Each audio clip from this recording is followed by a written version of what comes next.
మొదటి ప్రశ్న, which state has become the top perform in digital procurement through the government e marketing place?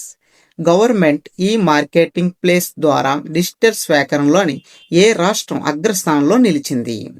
సరైన సమాధానం option A, Uttar Pradesh.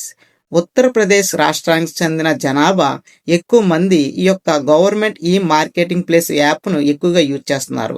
ఇదొక e commerce website లాంటిది. Flipkart, Amazon ఏ విధంగా అయితే ఉన్నాయో అదే విధంగా ఈ యొక్క గవర్నమెంట్ ఈ మార్కెటింగ్ ప్లేస్ ఏదైతే ఉందో ఇది అత్యధికంగా జనాభా ఉత్తరప్రదేశ్లో ఉన్న జనాలు ఎక్కువగా యూజ్ చేస్తున్నారని గవర్నమెంట్ సర్వేలోని తేలడం జరిగింది. అయితే దీనికి సంబంధించి ఎక్స్ప్లెనేషన్ కూడా చూద్దాం. ఎక్స్ప్లెనేషన్ చూసినట్టయితే మొదటి పాయింట్ చూడండి. Union commerce and industrial minister Piyush Goyal praised Uttar Pradesh for its outstanding use of the government e marketing portal in public procurement. వీళ్ళు ఏం చెప్తున్నారంటే ఉత్తరప్రదేశ్ స్టేట్కి చెందిన జనాలు గవర్నమెంట్ ప్రవేశపెట్టిన ఈ మార్కెటింగ్ ప్లేస్ పోర్టల్ని అత్యధికంగా యూజ్ చేసి సుమారుగా 72 లక్షల ఆర్డర్స్ చేసినట్లుగా వారు చెప్పడం జరిగింది. ఒక 2024-25 ఆర్థిక సంవత్సరంలో సుమారుగా ఉత్తరప్రదేశ్ 5.47 లక్షల కోట్లు విలువైన 72 లక్షల కొనుగోలు ఆర్డర్లు పూర్తి చేశారని మనకి చెప్పడం జరిగింది. ఇంకా థర్డ్ పాయింట్ చూసినట్టయితే థర్డ్ పాయింట్లు ఏం చెప్తున్నారంటే 2020-21 ఆర్థిక సంవత్సరం నుంచి 2024-25 ఆర్థిక సంవత్సరం వరకు ఈ యొక్క GEM పోర్టల్ ద్వారా రాష్ట్రం మొత్తం సేకరణ విలువ 65,227.68 కోట్లంట. సుమారుగా 65,227.68 కోట్ల విలువల వస్తువులు అనేది ఉత్తరప్రదేశ్ స్టేట్ వారే అత్యధికంగా కొనడం జరిగింది. ఉత్తరప్రదేశ్ క్యాపిటల్ ఏంటి? లక్నో. అదేవిధంగా ఉత్తరప్రదేశ్ యొక్క సీఎం ఆదిత్యనాథ్. రెండో ప్రశ్న, where is the Indian Navy set to commission its latest stealth multi role frigate Tamal? భారత నావిక దళ తన తాజా stealth multi role frigate Tamal ఎక్కడ ప్రారంభించబోతుంది? సరైన సమాధానం ఆప్షన్ బి, రష్యా. తమల్ ఏదైతే ఉందో దీన్ని రష్యాతో కలిసి ఇండియా అనేది కన్స్ట్రక్షన్ చేయబోతుంది. అదెప్పుడు మన రేపు జూలై 1 నుంచి దీనికి సంబంధించి కన్స్ట్రక్షన్ జరుగుతుంది. అక్కడ మొదటి పాయింట్ చూసినట్టయితే the Indian navy announced it will commission its a new stealth multi role frigate Tamal on 1 July 2025 at Kaliningrad, Russia. రష్యాలోని కాలినిన్గ్రాడ్లోని 1 July 2025 నుండి ఈ యొక్క తమల్ అనే ఒక షిప్ని కన్స్ట్రక్షన్ చేస్తున్నారు. అయితే రష్యా కన్స్ట్రక్షన్ చేసి భారతదేశానికి పంపిస్తుందని కూడా వారు చెప్పడం జరిగింది. సెకండ్ పాయింట్ చూసినట్టయితే Tamal is a part of the Krivak class frigates that India has been indicating from Russia over the last 2 decades అని చెప్పొచ్చు. గత 2 దశాబ్దాలుగా రష్యా నుంచి భారత్కు చేరుకుంటున్న క్రివాక్ తరగతి యుద్ధ నౌకలో తమల్ కూడా ఒక భాగమని చెప్పొచ్చు. అంటే రష్యాని చూసుకున్నట్టయితే గత 2 సంవత్సరాల క్రితం నుండి ఆల్రెడీ ఒకటి రావడం జరిగింది. అయితే ఇది రెండోదని చెప్పొచ్చు. రెండో దాని పేరు తమల్ అని చెప్పి పేరు అనేది పెట్టడం జరిగింది. అయితే మూడో పాయింట్ చూడండి. ఈ యొక్క తమల్ యుద్ధ నౌక ఏదైతే ఉందో దీని యొక్క పేరు అనేది దేవతల రాజు అయిన ఇంద్రుడి యొక్క ఆయుధం ఏదైతే ఉందో ఇంద్రుడి ఆయుధం ఆయన ఖడ్గం అనమాట. ఆ యొక్క ఖడ్గాన్ని ఇన్స్పైర్గా తీసుకొని ఆ నేమ్ అనేది పెట్టడం జరిగింది. అంటే ఈ యొక్క నౌక అంత పవర్ఫుల్గా ఉంటుందని చెప్పొచ్చు. మూడో ప్రశ్న, Tomahawk is a subsonic cruise missile developed by which country? Tomahawk అనేది ఏ దేశం అభివృద్ధి చేసిన సబ్సోనిక్ క్రూయిజ్ మిసైల్? సరైన సమాధానం option C, United States America. America ఈ యొక్క టోమహాక్ అనే మిసైల్ ని డెవలప్ చేయడం జరిగింది. తర్వాత ఎక్స్ప్లెనేషన్ లో చూద్దాం ఏంటనేది.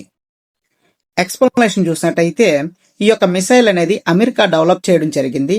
రీసెంట్ గా జరుగుతున్న యుద్ధం ఇజ్రాయెల్కి ఇరాన్కి మధ్య యుద్ధం అనేది జరుగుతుంది.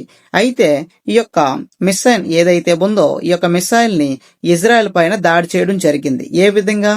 ఇరాన్ తరపు నుంచి ఈ యొక్క మిసైల్ ని ఇజ్రాయెల్ యొక్క న్యూక్లియర్ సైట్స్ పైన ఈ యొక్క టోమహాక్ అనే మిసైల్ ను విడుదల చేసి వాళ్ళు మొత్తం నాశనం చేయడం జరిగింది. దాంతో పాటు GBU-57 బంకర్ బూస్టర్ బాంబ్స్ ను కూడా దాడి చేయడం జరిగింది. ఎవరిపైన? ఇజ్రాయెల్ పైన. ఎవరి తరపు నుంచి? ఇరాన్ తరపు నుండి. ఇంకా అదే విధంగా సెకండ్ పాయింట్ చూసినట్టయితే ఈ యొక్క Tomahawk is a long range subsonic cruise missile developed by the United States navy for land attack missile. ఈ యొక్క మిషన్ ఏదైతే ఉందో ఈ యొక్క మిసైల్ భూమిపైన ఉన్న ఆయుధాలని నాశనం చేయడానికి ఉపయోగపడుతుందని చెప్పొచ్చు. అదే విధంగా ఈ యొక్క ఇరాన్కి దాంతోపాటు ఇజ్రాయెల్కి జరుగుతున్న వార్ని స్టాప్ చేసింది అంటే కంట్రోల్ చేసింది ఎవరైనా అడిగితారు క్వశ్చన్, డెఫినెట్ గా మీరు ఆన్సర్ పెట్టాల్సింది డొనాల్డ్ ట్రంప్. డొనాల్డ్ ట్రంప్ ఈ యొక్క యుద్ధాన్ని నిర్మూలించడానికి ఆయనంతగా ప్రయత్నించి దాన్ని ఎంతో కొద్దో ఆపడం జరిగింది. 4వ ప్రశ్న, Lake Tahoe that was recently seen in news is located in which country? సరైన సమాధానం ఆప్షన్ డి, యునైటెడ్ స్టేట్స్. అమెరికాలోని రీసెంట్ గా వార్తల్లో నిలిచిన తాహో సరస్సు ఏ దేశంలో ఉందని చెప్పి మన క్వశ్చన్ అడగడం జరిగింది. సరైన సమాధానం యునైటెడ్ స్టేట్స్, అమెరికా అని చెప్పొచ్చు. ఎక్స్ప్లెనేషన్ చూసినట్టయితే తాహో సరస్సు వద్ద ఒక పడవ మునిగి 6 మరణించగా 2 గల్లంతయ్యారని చెప్పొచ్చు. అంటే రీసెంట్ గా న్యూస్ లో వచ్చింది. అయితే ఆ ఇన్సిడెంట్ పైన ఒక బిట్ వస్తుంది. ఏ విధంగా? ఈ యొక్క తాహో సరస్సు ఏ దేశంలో ఉంది అని చెప్పి అడుగుతారు. దానికి ఆన్సర్ ఏం పెట్టాలి? America, United States, America. అదే విధంగా ఇక్కడ సెకండ్ పాయింట్ కూడా చూడండి. Lake Tahoe is a cobalt blue fresh water lake located in the California. ఇది ఎక్కడ ఉందంటే కాలిఫోర్నియా వద్దన ఈ యొక్క లేక్ అనేది ఉందంట. ఈ యొక్క లేక్ అనేది the blue fresh water lake అని కూడా దీన్ని పిలవచ్చు. అయితే ఇక్కడ థర్డ్ పాయింట్ లో చూడండి. ఇక్కడ ఏం చెప్తున్నారంటే Lake Tahoe contains extremely pure water with 99.994% purest అంట. ఈ వాటర్ ఎంత స్వచ్ఛంగా ఉంటుందంటే 99.994% చాలా ప్యూర్ గా స్వచ్ఛమైన వాటర్ అని చెప్పొచ్చు.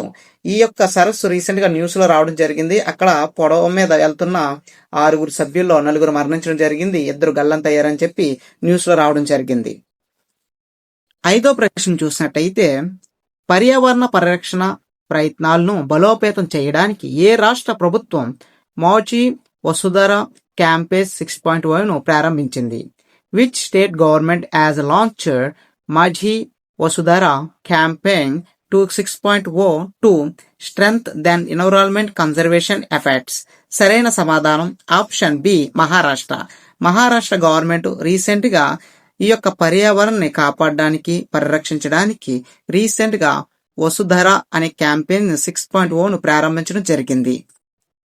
అయితే ఇది ఎప్పుడు ప్రారంభించారు అని చూసినట్టయితే April 1, 2025 నుండి March 31, 2026 వరకు ఇది కొనసాగుతుందని వారు చెప్పడం జరిగింది. April 1, 2025 నుండి March 31, 2026 వరకు ఈ యొక్క వసుధర క్యాంపెయిన్ 6.0 అనేది కొనసాగుతుందని చెప్పడం జరిగింది. ఇది స్థానిక స్వయం పరిపాలక సంస్థలుగా వీటిని ప్రారంభించినట్లుగా వారు చెప్పడం జరిగింది. ఇంకా అదే విధంగా సెకండ్ పాయింట్ చూసినట్టయితే it is lead by the department of environment and climate change. దీని మొత్తాన్ని కూడా రెస్పాన్సిబిలిటీ అనేది department of environment and climate change ఏదైతే ఉందో స్టేట్ గవర్నమెంట్ యొక్క environment and climate change department ఏదైతే ఉందో వారే మొత్తం దీన్ని చూసుకోవడం జరుగుతుందని చెప్పారు. ఇంకా థర్డ్ పాయింట్ ఏం చెప్తున్నారంటే భూమి, నీరు, గాలి, అగ్గి మరియు ఆకాశం అనే పంచభూతాలపై దృష్టి పెట్టడం ద్వారా పర్యావరణ పరిరక్షణను ఈ ప్రచారం ప్రోత్సహిస్తుందని చెప్పొచ్చు. వీరేం చెప్తున్నారంటే మనకి పంచభూతాలు ఏవైతే ఉన్నాయో వాటిని మనం రక్షించుకోగలిగితే అవి మనల్ని మరింత ముందుకి ప్రోత్సహిస్తాయని వారు చెప్పడం జరిగింది. ఇంకా 4వ పాయింట్ లో చూసినట్టయితే కార్బన్ ఉద్గారాలను తగ్గించడం. అంటే కార్బన్ ఆక్సైడ్ అనేది చాలా ఎక్కువగా పెరిగిపోతుంది అట్మాస్ఫియర్ లోని. కార్బన్ అనేది చాలా అత్యధికంగా పొల్యూషన్ అనేది పెరిగిపోతుంది.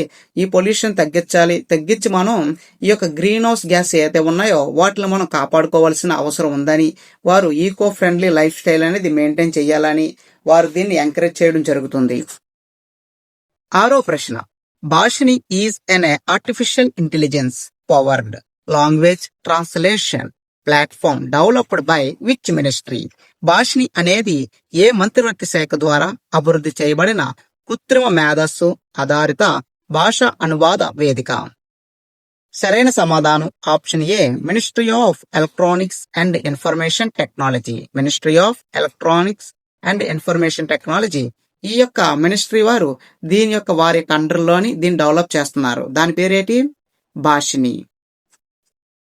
మొదటి పాయింట్ చూసినట్టయితే the ministry of Panchayati Raj recently signated and agreemented with Bhashini under the ministry of electronics and information technology to remove language barriers and promoted inclusive across India states. ఇక్కడ ఏం చెప్తున్నారంటే భారతదేశంలో ఉన్న అన్ని రాష్ట్రాలకు సంబంధించిన లాంగ్వేజ్ ఏవైతే ఉన్నాయో ఆ యొక్క లాంగ్వేజ్ యొక్క భయాలు పోగొట్టడానికి ప్రతి ఒక్కరు కూడా ఈ యొక్క లాంగ్వేజ్ ట్రాన్సాక్షన్ అనేది చాలా ముఖ్యమని గుర్తించి ఈ యొక్క పంచాయతీ రాజ్ మినిస్ట్రీ ఆఫ్ పంచాయతీ రాజ్ ఎవరైతే ఉన్నారో వీరు ministry of electronics and information టెక్నాలజీతో ఒప్పందం కుదిరించుకొని దీన్ని డెవలప్ చేస్తున్నారని చెప్పడం జరిగింది. 7వ ప్రశ్న, who is the head of the newly formed panel to reduce student depends on coaching centres. Coaching సెంటర్లపై విద్యార్థులు ఆధారపడడాన్ని తగ్గించడానికి కొత్తగా ఏర్పాటు చేసిన ప్యానెల్ కు అధిపతి ఎవరు? సరైన సమాధానం ఆప్షన్ బి వినితి జోష్. వినితి జోష్ ని రీసెంట్ గా అపాయింట్ చేయడం జరిగింది. చాలా మంది విద్యార్థులు కోచింగ్ సెంటర్లపై ఆధారపడి పడుతున్నారని వాటిని తగ్గించాలని చెప్పి ఉద్దేశంతో ఒక ప్యానెల్ ని స్టార్ట్ చేశారు. ఆ ప్యానెల్ కి చైర్మన్ కింద వినితి జోష్ ని నియమించడం జరిగింది. ఇక్కడ మనం చూసినట్టయితే సెకండ్ పాయింట్ లో చూడండి, central board of secondary education chairman గా వినితి జోష్ ఉన్నారని చెప్పొచ్చు. ఇంకా అదే విధంగా కోచింగ్ సెంటర్లపై విద్యార్థులు ఆధారపడడాన్ని తగ్గించడానికి మరియు పోటీ పరీక్షలను సమీక్షించడానికి కేంద్ర విద్యా మంత్రిత్వ శాఖ వినిత్ జోష్ నేతృత్వంలో ఒక ప్యానెల్ ని ఏర్పాటు చేసినట్లుగా చెప్పారు. అయితే ఈ యొక్క ప్యానెల్లో సుమారుగా 9 మెంబర్స్ ఉన్నారంట. ఆ 9 మెంబర్స్ ఎవరు అనేది కూడా మనం తెలుసుకుందాం. మొదటిగా చూసినట్టయితే Indian institute of technology Madras, national institute of technology Trichy, Indian institute of technology Kanpur, national council of educational research and training, అదే విధంగా స్కూల్ ప్రిన్సిపాల్స్. ఇక్కడ మనం చూసినట్టయితే మొత్తం 9 మెంబర్స్ ఈ యొక్క ప్లాన్ లో సభ్యుల కింద ఉండడం జరిగింది. వాళ్ళతో పాటు ద హైయెస్ట్ యూనివర్సిటీస్ ఎవరైతే ఉన్నారో ఆ యొక్క యూనివర్సిటీస్ హెడ్స్ అంటే ఎవరైతే లీడింగ్ లో ఉన్నారో వారందరూ, దాంతో పాటు స్కూల్ ప్రిన్సిపల్స్ కూడా ఇందులో మెంబర్స్ కింద ఉంటారని వారు చెప్పడం జరిగింది. 4వ పాయింట్ చూసినట్టయితే its a goal is to suggested ave to reduce the coaching culture and check the fairness of entrance exam. Coaching స్వతంత్రాన్ని తగ్గించి మార్గాలను సూచించడము, ప్రవేశ పరీక్షలకు తనిఖీ చేయడం దీని లక్ష్యం అని చెప్పొచ్చు. అంటే వీళ్ళు ఏం చెప్తున్నారంటే ఈ యొక్క ప్రవేశ పరీక్షలకి చాలా మంది భయం పడుతూ కోచింగ్ సెంటర్లు అంటే పరిగెడుతున్నారు. ఇలాంటి సమస్యలను తగ్గించి విద్యార్థులకి కావలసిన నాలెడ్జ్ అనేది వాళ్ళు చదువుకుంటున్న సమయంలోనే వారికి నాలెడ్జ్ వచ్చేలాగా ఈ యొక్క సిస్టమ్ ని మార్చాలనే ఉద్దేశంతో ఈ యొక్క ప్యానెల్ ని స్టార్ట్ చేయడం జరిగిందని వారు చెప్పడం జరిగింది. 8వ ప్రశ్న, which city is the venue of world para athletic championship 2025? ప్రపంచ పారా అథ్లెటిక్స్ ఛాంపియన్షిప్ 2025కు వేదికగా ఏ నగరం ఈ ఏడాది నిలిచిందని అడగడం జరిగింది. సరైన సమాధానం ఆప్షన్ సి న్యూఢిల్లీ. న్యూఢిల్లీలోని ఈ ఏడాది పారా అథ్లెటిక్ ఛాంపియన్షిప్ అనేది కండక్ట్ చేయడం జరుగుతుంది. మొదటి పాయింట్ చూసినట్టయితే Delhi chief minister Rekha Gupta launched the logo, mascot and 100-day countdown for the new Delhi 2025 world para athletic championship. ఇంకా 100 రోజులు సమయం అనేది ఉంది, కేవలం ఇంకా 100 days మాత్రమే ఉంది. అయితే ఈ యొక్క 100 days ఉంది అనగా చీఫ్ మినిస్టర్ ఎవరు? ఢిల్లీ చీఫ్ మినిస్టర్ ఎవరు? రేఖా గుప్తా. ఆవిడ లాంచ్ చేయడం జరిగిందంట రీసెంట్ గా. దీనికి సంబంధించిన విషయాన్ని బయట పెట్టడం జరిగింది. అయితే సెకండ్ పాయింట్ చూడండి, the event will take place from 26th September to 15th October to Jawahar Nehru stadium in New Delhi. న్యూఢిల్లీలోని జవహర్ నెహ్రూ యొక్క స్టేడియంలోని 26 సెప్టెంబర్ నుండి 5వ తారీఖు అక్టోబర్ వరకు ఈ యొక్క స్పోర్ట్స్ అనేవి జరుగుతాయి. అయితే థర్డ్ పాయింట్ చూడండి, ఇది 12th ఎడిషన్. ఇప్పటికి 11 సార్లు జరిగింది. ఇది 12వదని చెప్పొచ్చు, వరల్డ్ పారా అథ్లెటిక్ ఛాంపియన్షిప్స్. ఈ 12వ ఎడిషన్ అనేది మన యొక్క ఢిల్లీలో జరగనుంది. ఢిల్లీ క్యాపిటల్ ఏంటి? న్యూఢిల్లీ. 9వ ప్రశ్న, Katarnia Ghat wildlife sanctuary is located in which state? Katarnia Ghat వన్యప్రాణ అభయారణ్యం ఏ రాష్ట్రంలో ఉంది? సరైన సమాధానం ఆప్షన్ బి ఉత్తరప్రదేశ్. ఉత్తరప్రదేశ్ లోని ఈ యొక్క వైల్డ్ లైఫ్ శాంచురీ అనేది ఉందని రీసెంట్ గా న్యూస్ లో కూడా రావడం జరిగింది. 10వ ప్రశ్న చూసినట్టయితే which country hosted the U23 Asian wrestling championship 2025?